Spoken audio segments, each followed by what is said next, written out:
In today's video, I'm going to teach you how to refund on QuickBooks. So, whether you're a small business owner or just someone managing their personal finances, knowing how to issue a refund in QuickBooks can be incredibly useful.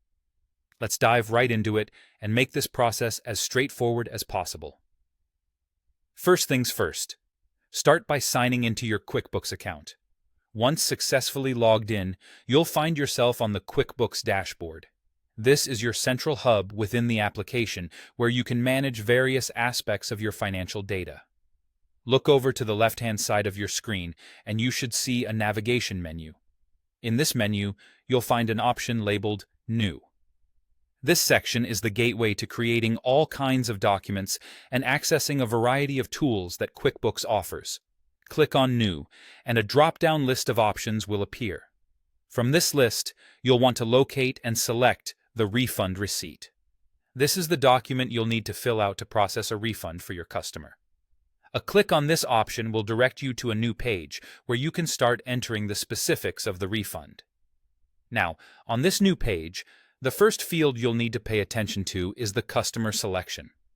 Look for a drop-down menu to pick the customer who is set to receive this refund. Selecting the correct customer is crucial to avoid any mix-ups, so take a moment to ensure you've selected the right one.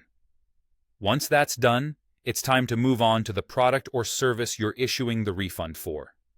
You will see a section labeled Product Service.